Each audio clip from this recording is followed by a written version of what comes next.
Um, this is the interview of MazeBeans top 10. Or, what are you, first of all?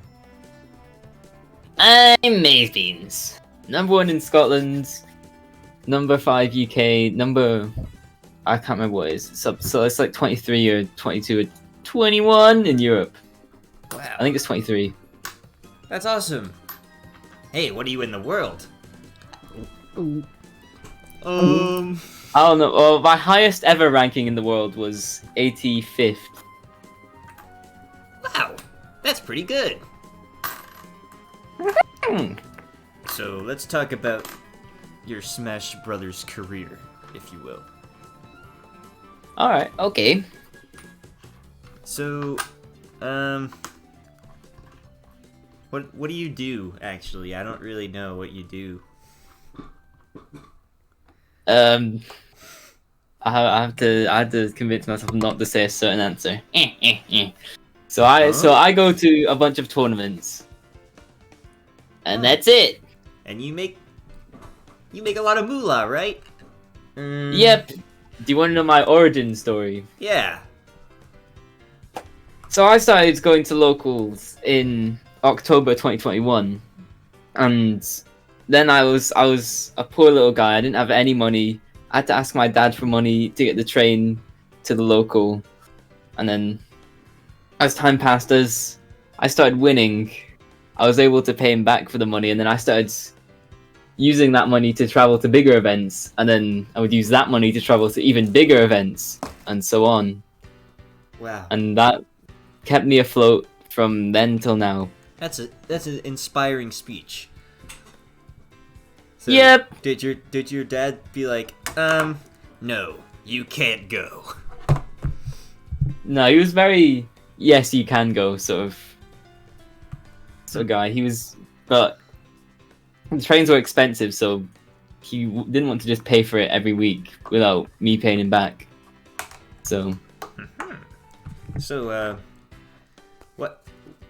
what's your favorite thing about Super Smash Bros. Ultimate?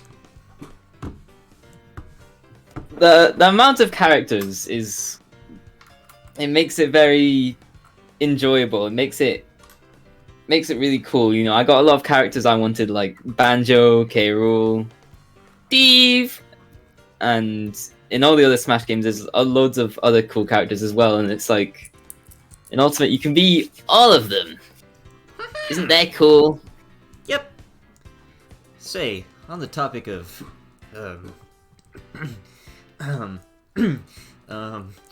Banjo. Why did you pick Why'd you pick Banjo when you started? Well, ain't that a question I get a lot.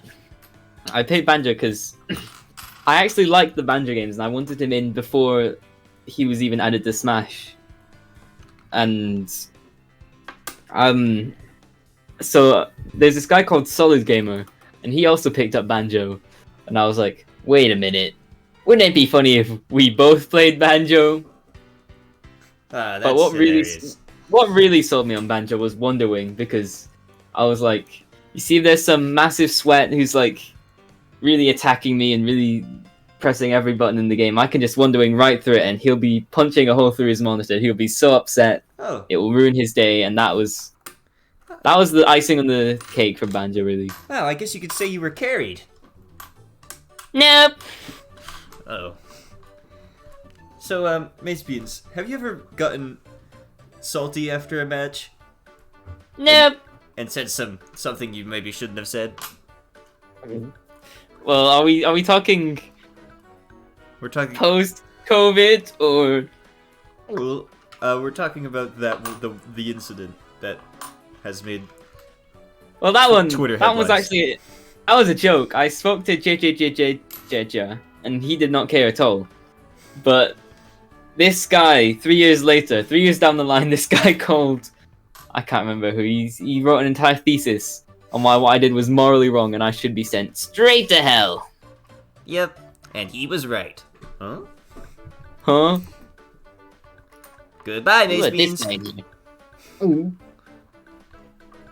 And then I pull the lever that sends you straight to hell. And then I fall. Whoa! Whoa! So, I assume you've gotten to meet some of the greats in Super Smash Brothers. I have. I've gotten to meet Spargo. I've gotten to meet Tweak. I've met Gluttony. I've met me and Bloom. We're best buddies. Huh. Yeah, I heard you Same guys with Loogie. hugged after, Manchester Great Conquest. Yep. And, It was and quite kissed. wholesome. It was quite lovely. Yep. And That too. and And shook hands. oh, okay. So at the end of the day, that's what good sportsmanship's all about. Yeah. So, speaking of Bloom, there was this video of that set that someone commented on saying that you should drop Steve and pick up another character. Really? Who said this? Remember the guy? Oh wait, yeah, yeah, I think I do. That was funny. Anyway, I don't know why why I'm talking about that, but Steve, the elephant in the room, I think we should talk about. Oh. So what about Steve? What are your thoughts on Steve? But before the bands, what were your thoughts on him? So funny story. Okay, so when Steve, just this is like 2020. You know, everyone's sort of getting back into Minecraft, and I'm getting back into it in loads of ways. I'm playing Java, I'm playing all sorts of things, but what really sort of I associate with Steve in Smash is me and Jack Solid Gamer started a Survive World on Legacy Console, and it was just a silly little thing, and then we had a bunch of people joining, and it was really fun, and then we sort of gave that up for a little bit, but then we started playing it again in October, and Nintendo has just suddenly announced there's going to be a new Smash Fighter, so I remember talking with him, like, minutes before the reveal, we're being like, this one's going to be Steve, it's gotta be Steve, and turns out we were right, so I think this is the most happy I've ever been for any Nintendo reveal, except like Mario Maker 2. I was like bouncing around, I was screaming, I ran downstairs to tell my mum, and I was jumping around the house like, yep! Did your mom say, "Oh, wow, that's great, honey. Yeah, Steve from Minecraft. Yeah." Yeah, that's pretty much how it went. And then I went back up to watch the end of the trailer, and I was like, Enderman, zombie, and then I fainted out of happiness. And then as the day went on, right when we got the other the Sec represents or whatever it was, the Scottish Steve reveal. That as well. That was the icing on the cake. Because Scottish Steve, this, I truly realized how me and Scottish Steve are actually one of the same later down the line. But at the time, I was just happy to have all those skins in Smash from my childhood. But then it clicked. Scottish Steve he's like me if I was in the game, because you know, being number one in Scotland and having Scottish Steve, who's like the only character in the game who's got any sort of skin representing a country except Swedish Alex, Yeah. who Big Chungus could take. But so yeah, not only do I have Scottish Steve, I get to be number one in Scotland, and I've actually met one of the co-creators of Minecraft's Xbox edition in person. Wow. One of the co-founders of 4J. Because 4J Studios is in Dundee, I'm pretty sure. Really? So it's perfect. Yeah, it's like a match made in heaven. Wow. It's right on my doorstep. That's And all the stars just aligned. And now that's the skin that belongs to me. That's like, whenever anyone sees it, they're like, that's MazeBeans. Yep. And he's made quite the appearance in certain machinimas. But we don't need to talk about that. Where would you find those machinimas? Well, you'd find them on the MazeBeans and Melon of the Week YouTube channels. Wow, I should go search them up right after this interview. Yeah, you should. Anyways, on the topic of Steve, we've discussed early Steve. Now, This is the honeymoon period of Steve, but now it's time for the divorce. yeah. So, Steve BANS were kind of in the works. like, well, a lot of people were advocating for them before PMLG, and then after that, well, you know what happened. So, what are your thoughts on the Steve ban situation? You know what I think? I think people are noobs! Ugh. I think every time I've played reverse mains with someone who's like a top player, I've destroyed them. I think people are just bad at playing against Steve. I think that's it. He's really good, but like, he's nowhere near good enough to be banned. I don't even think he's the best character in the game. So he's not top 1. Oh, you said Pyramithra was top 1 at one point. Yep!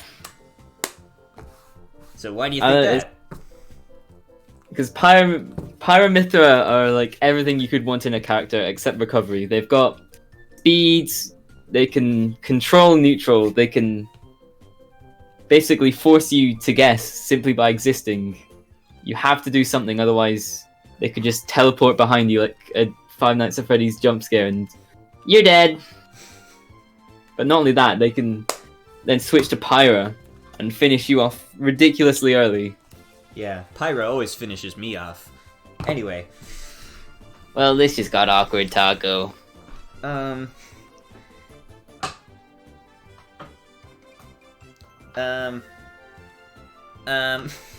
Any more words other than people are noobs? Like, okay, yeah, I think the Steve ban is not only ill-judged, but I think it's projection. I think because a lot of the people who are very pro Steve ban are they're just kind of man-children. They will always rage at the game while being like 30 and complaining about the fact that children play the game, and then they'll go and send death threats to some 15-year-old because he won a super major with Steve and beat their favorite employed person.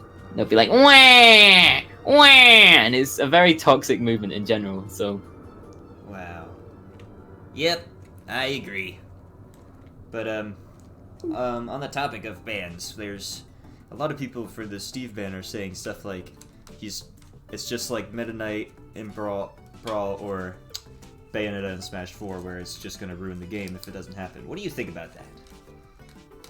Everyone who knows their stuff knows that Steve is nowhere near as good as Meta Knight in Brawl or Bayo in Smash 4. I would argue that he's not even as good as Fox in Melee. Whoa. Okay.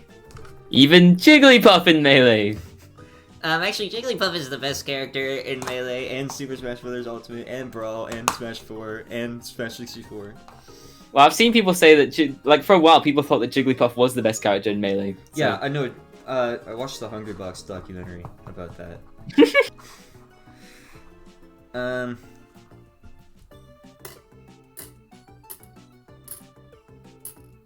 I was gonna say something, but I forgot. Okay, while I think of that, who do you think is the best Steve player in the world, besides you, of course? I think, well, the best Steve player in the world is undisputed to be Akola. Right. Who's making a case for #1 in the world. Wow. That's awesome. Anything else? And aside from that, there's a few, no Steve is like at Akola's level yet, but there's a few who are in top 100. There's Onin, there's DD, there's D-Dog, or Quandale Dinglingleton, as he changed his tag to. And then there's... I'm not sure, there's quite a few other good Steves, but I can't remember them. Awesome. So if you had to pick someone other than Steve or Banjo to main, who would it be? Other than Steve or Banjo, this is quite a tough one because I've always played like loads of characters, and I think there's like loads of characters that are like very near to that level now, but picking one is hard. I'd be tempted to say like DDD or something, but he ain't good. So if I had to genuinely pick one character to main that wasn't Steve or Banjo, it would probably be Mario. Mario's awesome. I'm still trying to You think of that said thing it. I wanted to say earlier, but I can't remember it. Um, Maybe this'll jog your brain. hey, I remember. Just kidding. I don't remember. Oh, shucks. Sorry, I dropped my drums on the floor. So, what's the worst move in Smash Ultimate? The worst move Yeah, in the entire game. yeah. I would say the worst move is either... I'm not actually sure what it's called. Basically, Richter has this weird move, or Simon and Richter. If you hold A and then do circles with the Oh, the whip left thing? stick. Yeah, it sort of goes in circles and does like 1% and has no range, and they can just hit you out of it immediately. That sounds dumb. Outside of that, there's Warlock Punch, which is ridiculously slow, but it does have uses in doubles or if you get a shield break. So What about Falcon Punch?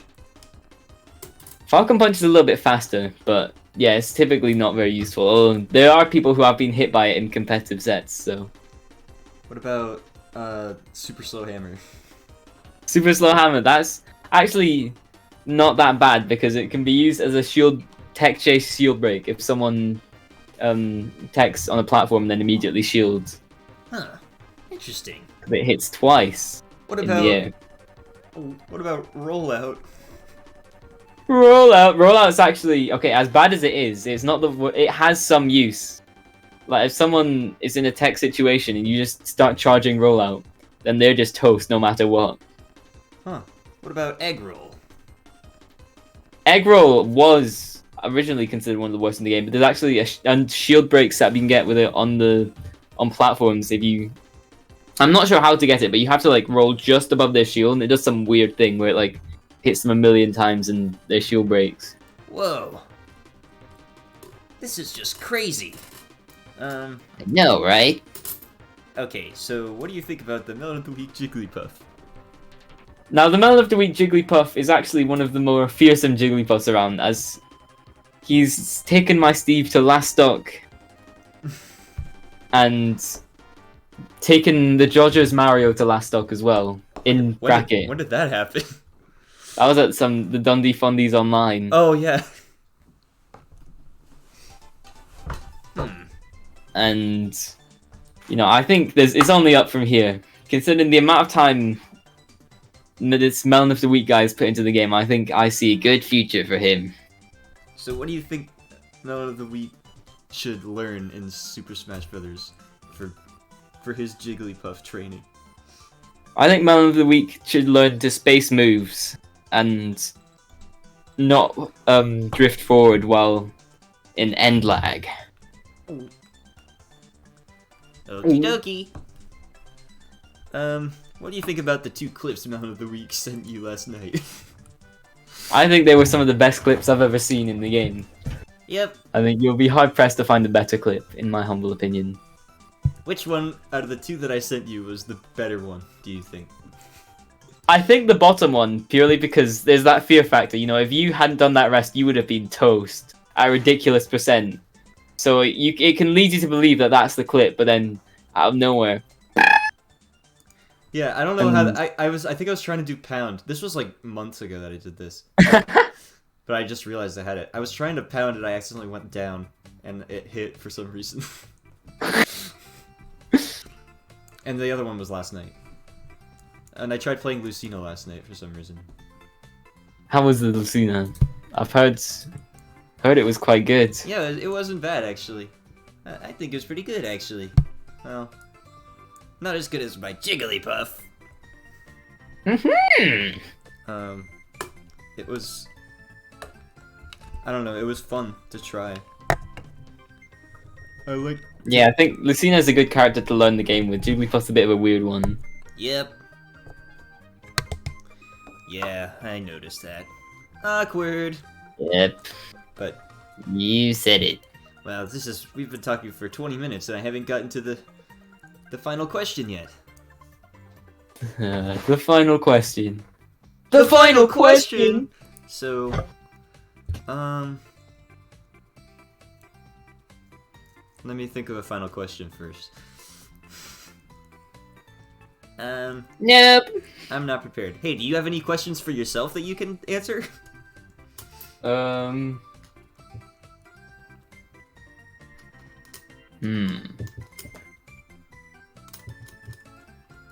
Hey MazeBeans, what's your favorite tournament set that you've ever played?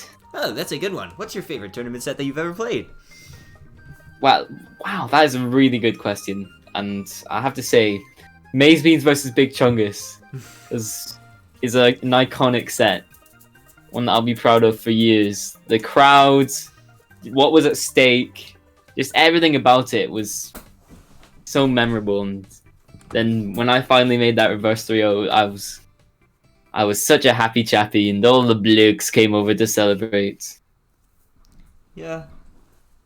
What about when you went to Big Lab in Among Us costume? What? Okay, so it wasn't actually me in the Among Us costumes. It was Jack and Hollow, aka Banjojo. Oh. But I was the sort of pilot. I was there with them, making sure they got changed into their Among Us costumes without suffocating, and I was escorting them through the premises. We actually, after walking around the venue as two Among Us little guys, we actually left to take a walk, and we went to McDonald's. And then Banjojo went up to the cashier and said, "I'd like a burger with extra sauce, please." Oh, Banjojo, what a silly guy. It was a bit awkward because we actually had like a massive trail of like 6-year-olds following us. Why? So we kind of have to shake them off, and all the parents were giving us dirty looks. Is that a pedophile joke? Nope. Good. Well, it was what happened. Hey, it wasn't intentional. Okay. Okay, the last question is, what's the future of MazeBeans? The future of MazeBeans, well, I guess the Smash can't last forever, but the next year, I think, is when I'm going to properly practice, and, you know, if I'm ever taken off, it's got to be sooner rather than later, so... Okay, I hate to interrupt, but I just made my chameleon toy do a rollout, so I thought you should know that. I think you should like include that in the interview. Include a picture of the chameleon. Let me show you. Let me show you right now. Oh, show me. Yes, turn on camera. Hold on. The angle is weird, but look, he's doing a rollout, and I had him. Look. Let's see. He's doing a rollout. Normally it looks like this. That's cool. Anyway, MazeBeans, what's your opinion on Jigglypuff? I am a big fan of Jigglypuff. Actually, I've even got some Jigglypuff merchandise of my own. Really? I got a Jigglypuff cap. Yeah, that is quite awesome. So, the final burning question everybody wants to know: will you be going Jigglypuff at the main local? Will I be going Jigglypuff at the main local? This has got to be one of the hardest questions I've ever been asked in my time. But I feel like it would only be right, wouldn't it? Yep. It would represent everything the main local is about, everything we've sought for. True. All right. Well, but I think if I somehow lose as Jigglypuff, in losers I'll be going Steve. Yes. Okay. Well, thanks for the time, MazeBeans. It was an excellent interview, and I'm going to be using this for sure. If you could put me in touch with other people who could be interviewed, please contact me at MelonAfterWeek. Thanks for having me on the show. You're welcome, buddy. See you in the next one. I could put you in touch with Loogie Mane if you'd like. I'd like to like to ask the Steve question to as many people as I can. But okay. In fact, you could just ask them. I would like to let me know if you have any other people who have opinions on the Steve ban. I know Loogie has opinions on the Steve ban. Very correct opinions. Alright, well, that concludes the interview.